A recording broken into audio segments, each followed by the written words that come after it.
Welcome to my channel, and I'm back with you once again with another video of Microsoft Flight Simulator. Today I will be doing a review of the Airbus A320 Neo by iniBuilds, which is recently available in the Microsoft Flight Simulator after the Sim Update 15 on 23rd of May 2024. It was a very awaited update and everybody was anxiously waiting for this update, and finally with this update you get the Airbus A320 Neo by iniBuilds, which is a very nice plane, a steady level plane.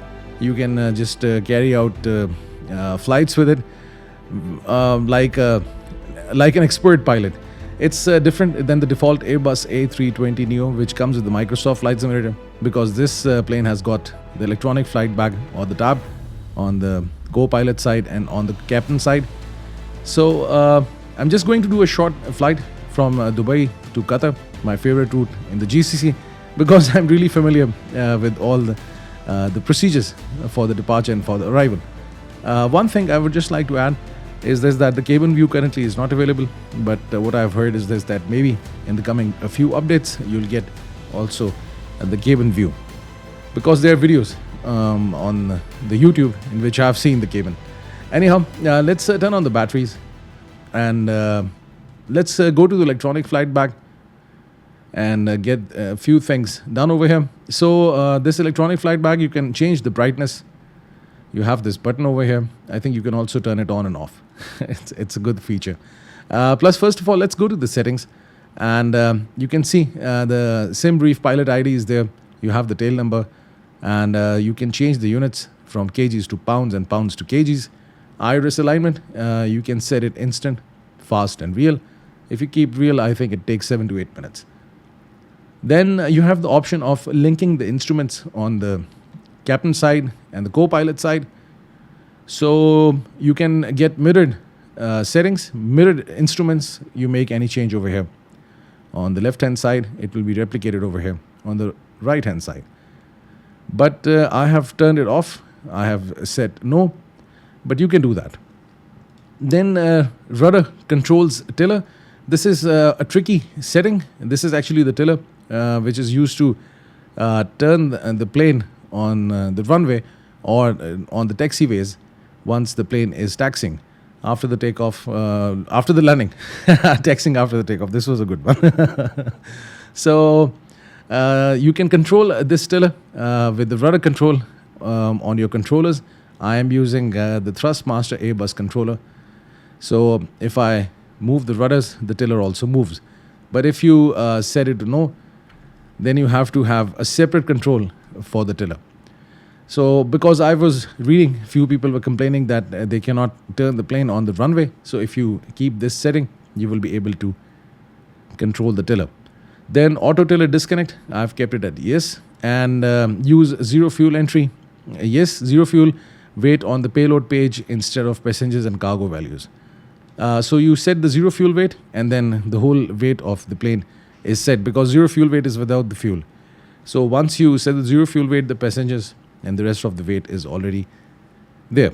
Then you have the thrust reduction altitude. In some airports it can be 1,000, in some airports it can be 1,500. I've set it as 1,500. Then on-screen keyboard, it's disabled. You can, if it's disabled, then you will use your keyboard for the entry. So let's say you can change the sim brief pilot ID using your keyboard. And if I enable it, then you will see this keyboard over here. So as per your convenience, you can use this setting. Then reset brake temperature. If after the landing the brake temperature is high, you can select this option and you can reset the brake temperature. Then throttle settings, you can set your throttle reverse on axis. Now I'm actually doing two things with my controller. I have the Thrustmaster controller for the Airbus, and I've got the stick and plus the TCA quadrant. So on the controller or on the joystick, I have the reverse thrust on the throttle axis. So this is convenient for me if I want to use it. Otherwise, I'm always using the reverse thrust on the TCA quadrant. You can calibrate it right now. it's in the idle position. This is climb, this is flex to temp, and this is toga. So my controller is properly configured. This is the idle reverse thrust, and this is the full reverse thrust. So you can always calibrate it. Let's say if I go over here and if I press set maximum reverse, the reverse thrust will be set to max. And this is for the idle and idle reverse thrust, and this is the idle thrust, and so on and so forth. So I will be doing a video in which I will show you how to configure the thrust levers. Anyhow, you can just try configuring the thrust levers that you have in your place. Now, if you go back to the dashboard and if you click this option sim brief, it says requested, and then you get the flight plan. You get all the meta information over here for Dubai and for Qatar. And alternate airport is also coming, as you can see it over here.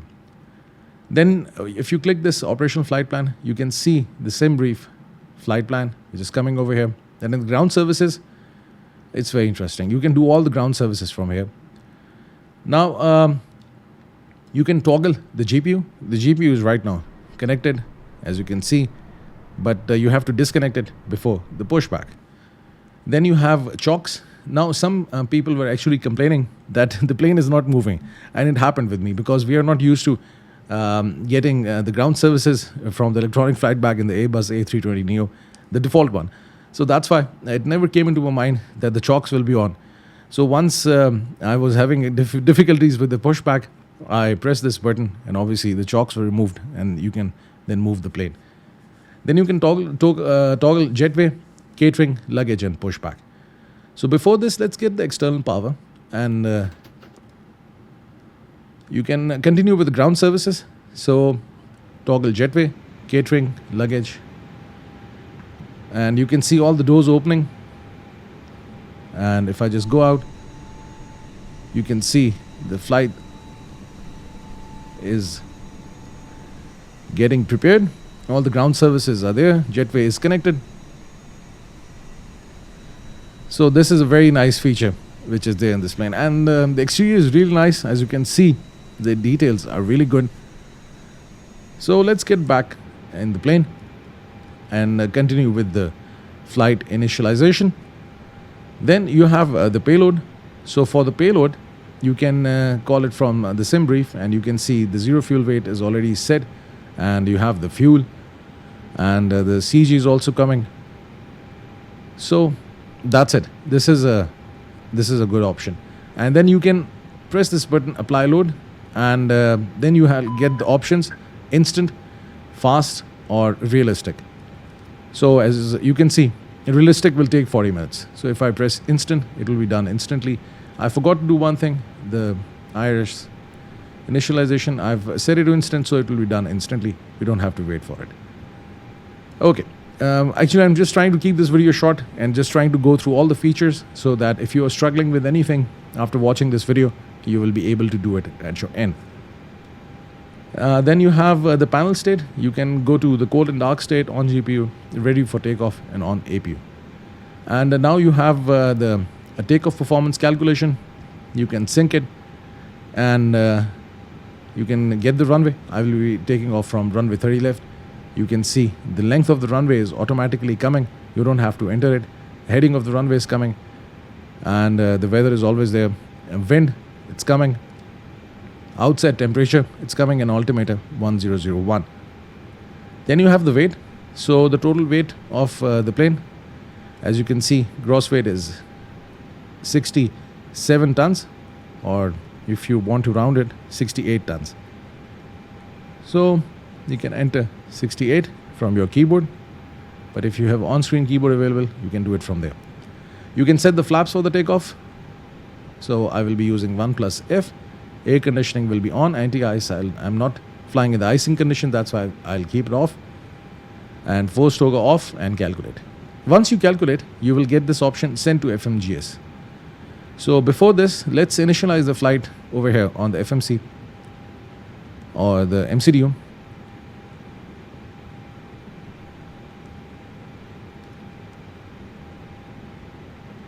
Okay, So over here, you will have the initialization request. Just click this and you'll get the flight plan.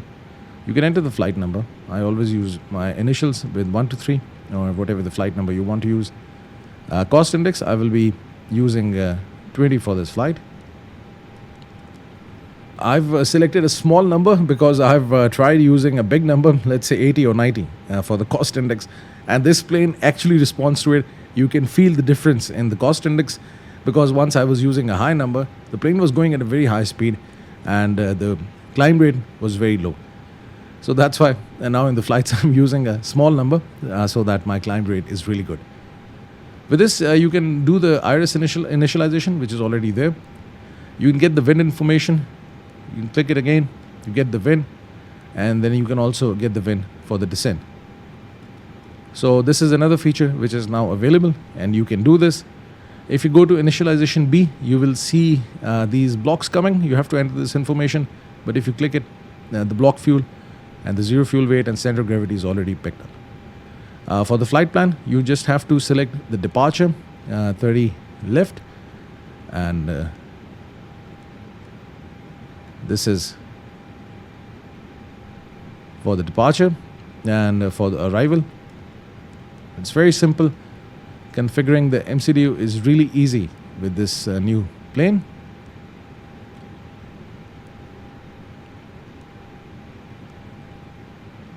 And that's it. So you can see the flight plan is coming, top of climb and top of descent is also coming.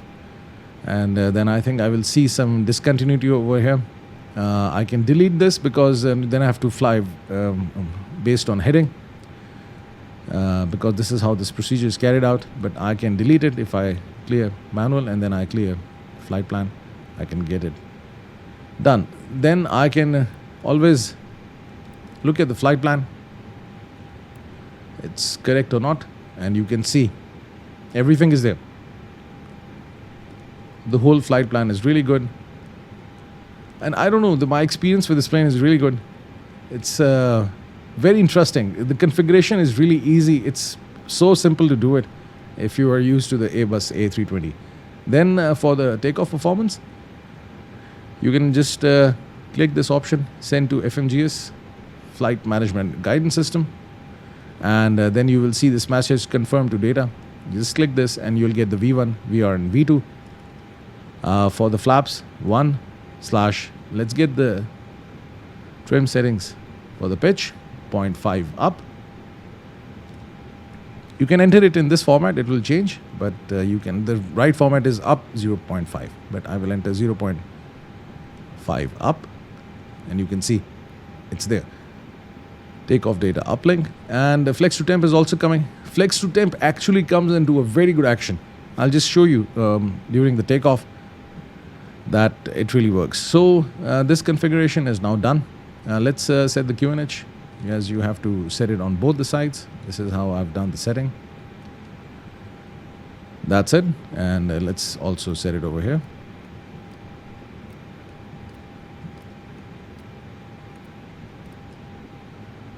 Now let's turn on the strobe, the beacon, nav and logo. So you've got two settings. With this one, you'll just turn on the nav lights and then you can turn on the logo lights. Seatbelt signs on, no smoking sign on. The emergency exit signs. And let's turn on the fuel pumps. The startup procedure is also really nice for the Airbus A320 Neo. And you can see all the information is automatically coming over here in the eCam. So this eCam is automatically getting updated, and in a sense that it's getting changed as per the flight mode you are in. So you get all the information over here. Then you have the weather prediction. Just turn it on and then set it to auto. Traffic avoidance.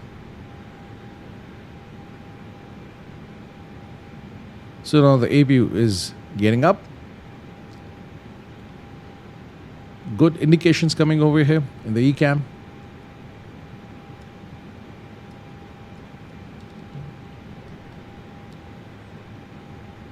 complete awareness of the flight. I can set the altitude to 32,000 feet.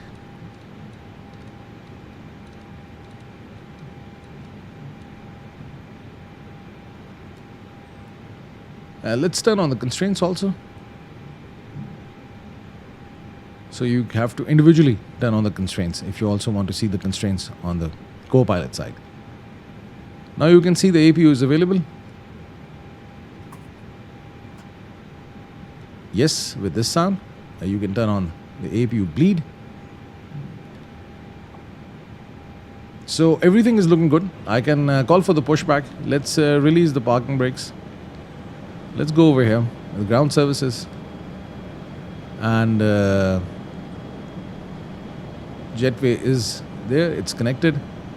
You can just get rid of it, toggle chocks, and then I can disconnect the external power. That's it. And then I can also toggle GPU. Let's see if it gets disconnected. Yes, you can see the external power is disconnected. So then I can call for the pushback aft, and you can see the tug moves. So these features over here for this plane are working absolutely fine. Wonderful.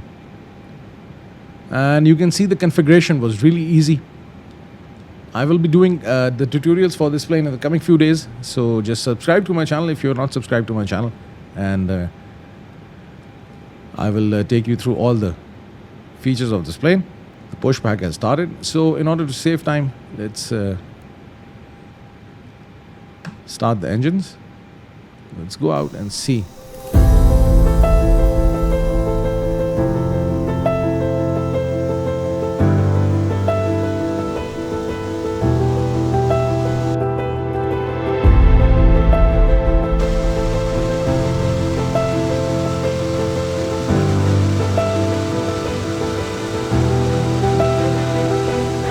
Wonderful.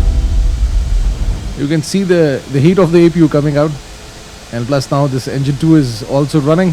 Beautiful. What if I'd also turn engine 1 as well in order to save time?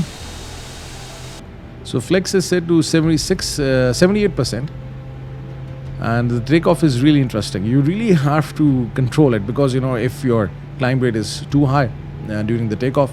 Yesterday I did a takeoff as I was not used to this kind of configuration of a plane. It just went to toga automatically.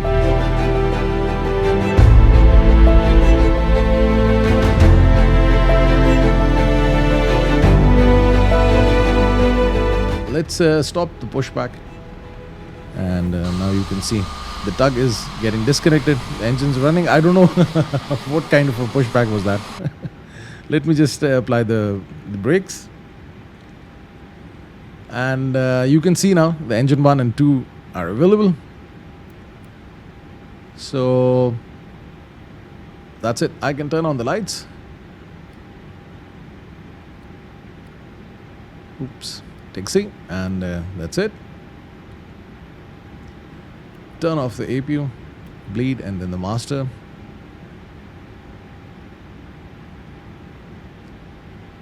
That's it. So now I will taxi to the runway, and then I will show you how to take off with this plane, and then I will show you the features of the autopilot and the managed flight modes for the speed, for the altitude, and for the navigation. They work perfectly all right, and you will really enjoy the climb or the descent, because I've selected this approach for Qatar because there are so many constraints during the approach and then the landing, that you will see how this plane actually follows all these constraints for the altitude and for the speed. So let's take this plane towards the runway, and then I can just begin from there. So another feature which is also available is the takeoff configuration. You can check the takeoff configuration. Auto brake set to max, sign on, cabin ready, spoilers armed, flaps set to takeoff. So takeoff configuration is normal. You can check it. So now I'm at the runway 30 left, ready for the takeoff. Let's take this plane up in the air and show you how this plane actually takes off. It's very interesting. You really have to be careful. Simply just don't pull back on the stick. You just have to control your vertical speed, because I have ended up activating the toga. Because 78% thrust is a low thrust, because right now it's very hot in GCC. This plane is going crazy. Okay, let's go and let's see what happens.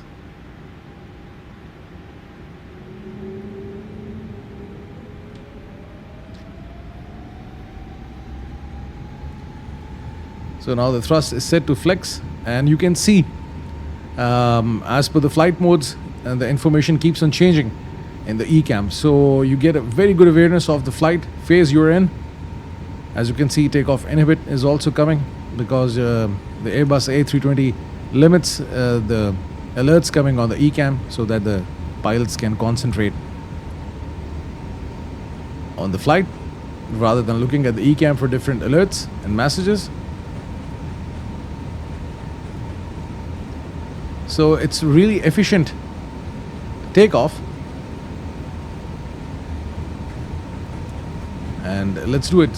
See if I can just manage.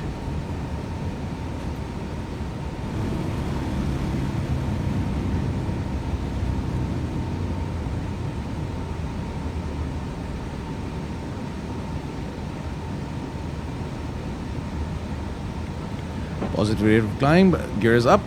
And if you keep the vertical speed to 900, 800, then you get a good climb rate also, and the speed keeps on increasing.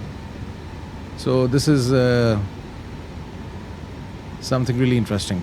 You have to be really good at the takeoff.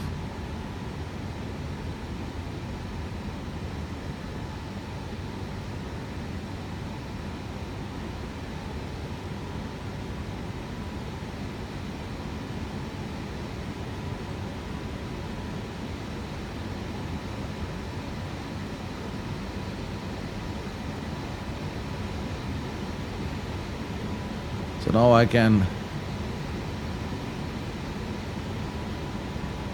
retract the flaps and I can activate the autopilot.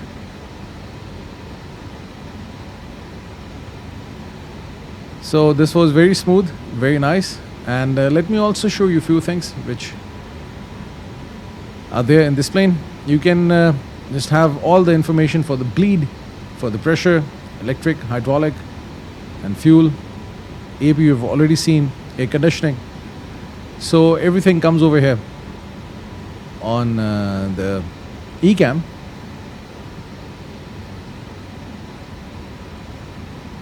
Let's disarm speed brakes.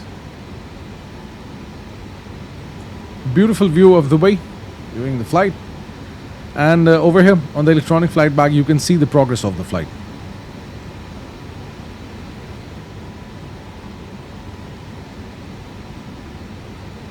Now I will get back to you once I'm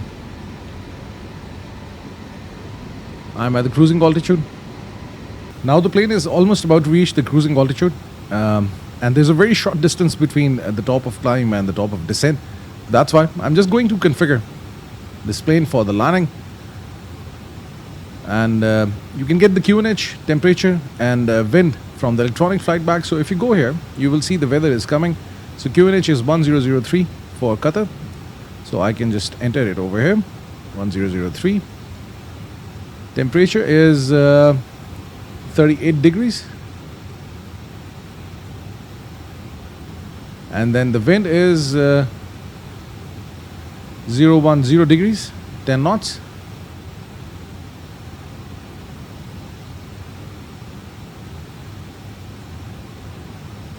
And the minimum decision altitude is 113 for the barrow. That's it. You can change the configuration, full flaps landing, or with configuration 3, and you get the approach speed. One thing that you have to check is the rad nav. At times the frequency is not updated. I did a few flights. In some flights it was updated, in some flights it's not updated. So the course for 34 right at Doha is 336 degrees, and the ILS name and the frequency, ILS is actually AZM, but over here in the Microsoft Flight Simulator it takes as DOH slash 110.1.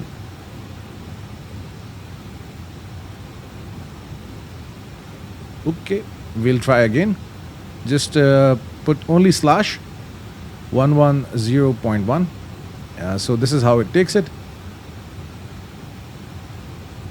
Now the name has changed. So, but the ILS frequency is 110.1 and the course is 336. Now it is correct as per the airport. So that's why I was telling you, you have to really look at it, and you have to, do a few things over here in order to get the right frequency and the right course. That's it.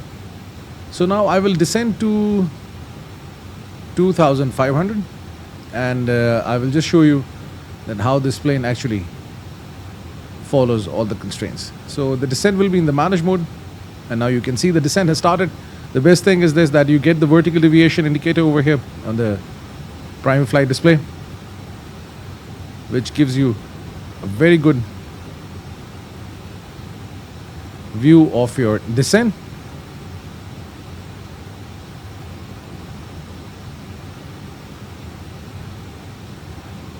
I've also done few flights in the night, and in the night the cabin is very well lit. It's very nice. Everything is really clear. It's not that dark. So if you're doing flights in the night, you will also enjoy them. Right now you can see the first constraint is coming over here as flight level 180. So this plane actually follows the flight constraints in a very good manner. And plus you can also see the traffic on the navigation display. Free planes.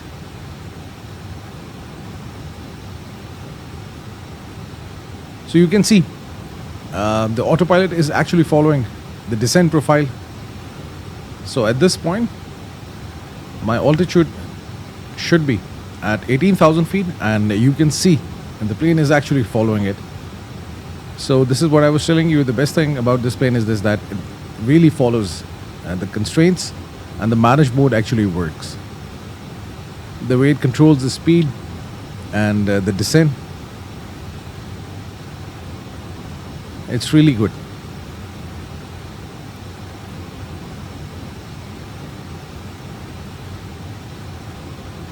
And let's see what happens at the deacceleration point.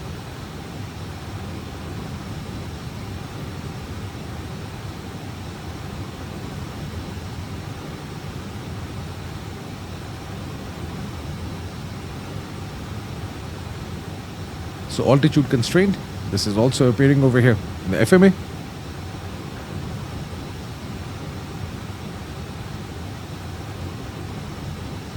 So the next constraint has also started to appear over here, flight level 110.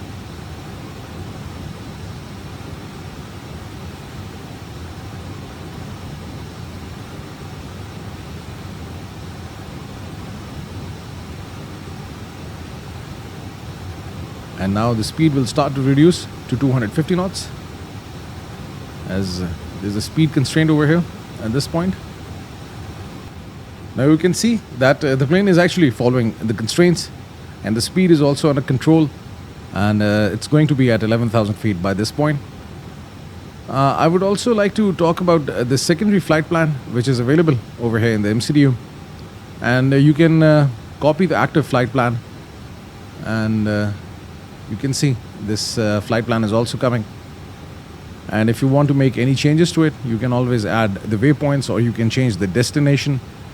Or maybe if you want to have a new secondary flight plan, you can go to this initialization page, and you can change it. You can delete the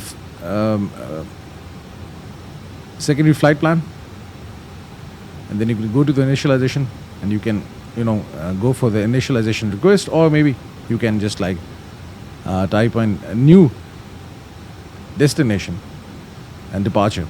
So whatever you would just want to do with the secondary flight plan, you can just do it over here. So if I copy and I can just even activate it if I make the changes. So this is good. For the RadNav, ILS frequency is coming. So that's it. That's how you actually do it.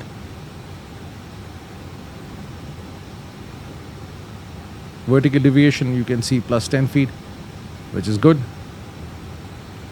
So let's keep this page over here because I just want to show you that activate approach phase. It also really works good with this plane. I will be landing using the autopilot of this plane. Once you're landing in Qatar in Microsoft Flight Simulator, it's slightly off towards the left side, not on the center line, but just to show you how the auto land works, I will just perform an auto land.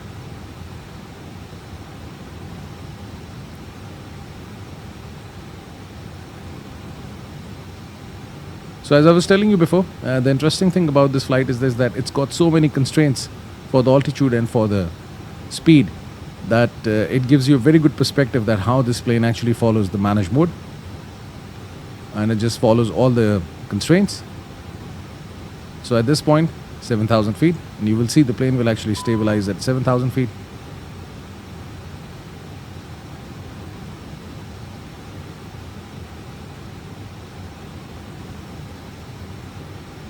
You can also get these fuel messages on the upper ECAM. Now you can see that as the plane is below 10,000 feet, the seatbelt signs are also on.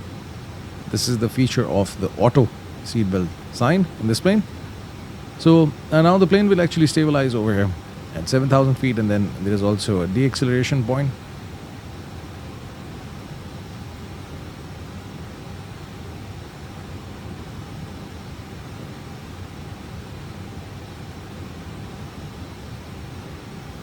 Now the plane is about to level off. As you can see, this is blinking, and soon you will see altitude constraint over here in the FMA. So if you're doing flights with this plane, you're really going to enjoy them. Now you can see that I'm aligned with the runway, going for the final approach, and you can see that the localizer information is also coming 11.6 nautical miles away. I can activate the approach and then confirm approach phase, and then I can start extending the flaps. And if I turn autopilot 2, you will see now that the flight mode annunciator is showing autopilot 1 and 2, category 3 dual. It's active, so I'm prepared for the auto land. I will just auto land the plane. It will be slightly off the center line towards the left side, but this is just to show you that this plane is capable of carrying out a category 3 auto land.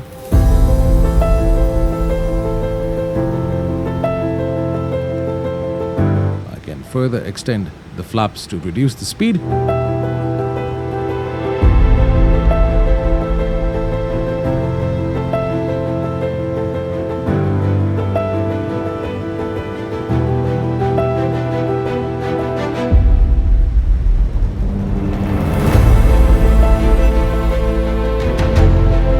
Set the auto brakes to max, and let's arm the ground spoilers.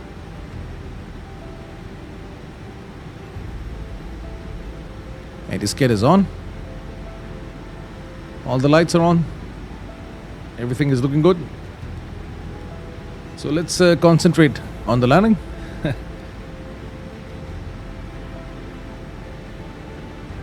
And let's see how auto land performance is plane. It's very smooth. You can see glide slope is coming over here. Localizer. Minimum altitude for the decision 113. Let's lower the gears.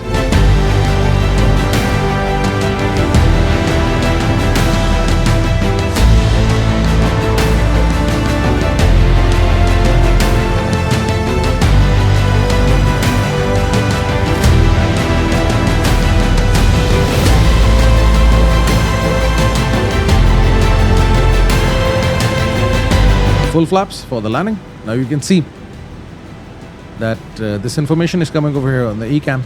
Landing gear on, signs on, cabin check, spoilers arm, flaps full. And plus, if you don't have the landing gears extended before the landing, you will get this error over here on the ECAM as well, because it happened with me. This plane was new. I was excited about the sim update 15. I was going for the landing, and just near the runway I realized the gears are not down, because I started to get this alert over here on the ECAM.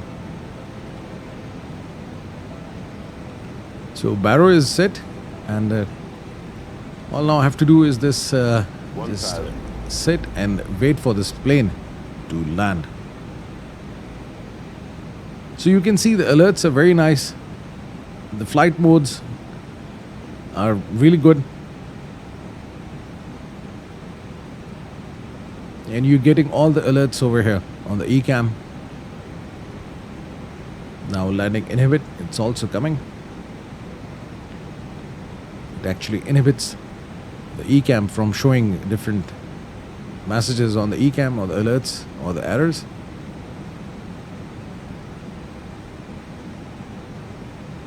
So that the pilots can concentrate on the landing. But the important ones, obviously, they will appear over here. 400.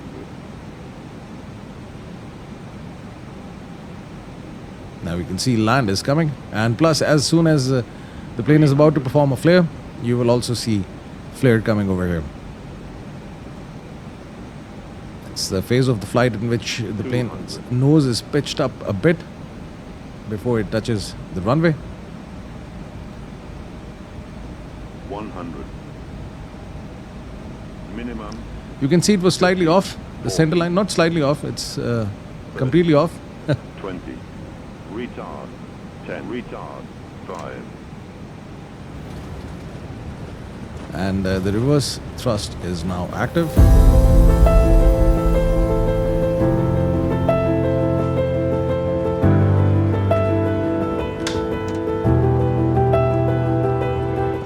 Deactivate the autopilot.